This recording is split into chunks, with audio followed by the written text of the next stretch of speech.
मक्का की सरजमीन पर एक ऐसा इंसान रहता था जो इस्लाम का सख्त दुश्मन था। वो मुसलमानों से नफरत करता था और हर वक्त उनके खिलाफ सोचता रहता था। उसका नाम उमैर बिन वहब था।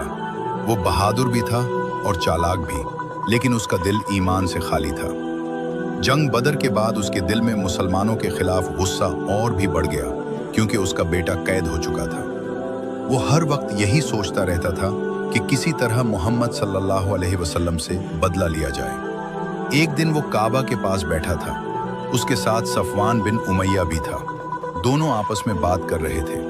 उमैर ने कहा, अगर मेरे ऊपर कर्ज ना होता और मेरे बच्चों की फिक्र ना होती तो मैं जाकर मोहम्मद सल्लल्लाहु अलैहि वसल्लम को कत्ल कर देता। ये सुनकर सफवान ने कहा, अगर बात सिर्फ यही है तो तुम फिक्र ना करो, तुम्हारा कर्ज मैं अदा कर दूंगा और तुम्हारे बच्चों की जिम्मेदारी भी मैं ले लूंगा।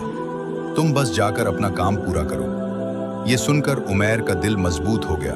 उसने अपनी तलवार निकाली, उसे जहर में बुझोया और मदीना की तरफ रवाना हो गया। उसके दिल में सिर्फ एक ही इरादा था कि वो जाकर नबी करीम सल्लल्लाहु अलैहि वसल्लम को नुकसान पहुंचाए। जब वो मदीना पहुंचा तो हजरत उमर रजी अल्लाह अन्हु ने उसे देखा और फौरन पहचान लिया।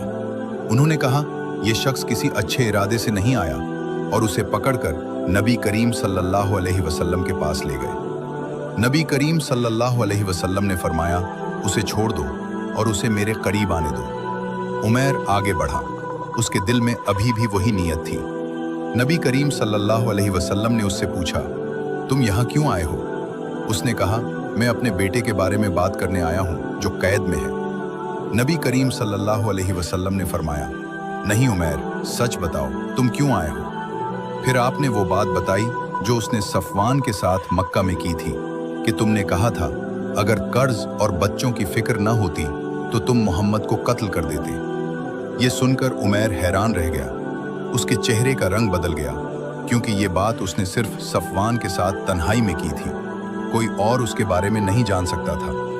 उसने फौरन समझ लिया कि ये बात अल्लाह ने अपने रसूल को बताई है। इसी लम्हे उसका दिल बदल गया। उसकी आंखों में आंसू आ गए और उसने कहा, मैं गवाही देता हूं कि अल्लाह के सिवा कोई माबूद नहीं और आप अल्लाह के सच्चे रसूल हैं। वही शख्स जो कत्ल करने आया था अब ईमान ले आया था। नबी करीम सल्लल्लाहु अलैहि वसल्लम ने उसे माफ कर दिया और उसके साथ नरमी का मामला किया। उसका दिल मुकम्मल तौर पर बदल चुका था। अब वो इस्लाम का दुश्मन नहीं बल्कि आशिक बन चुका था। वो वापस मक्का गया और लोगों को इस्लाम की दावत देने लगा।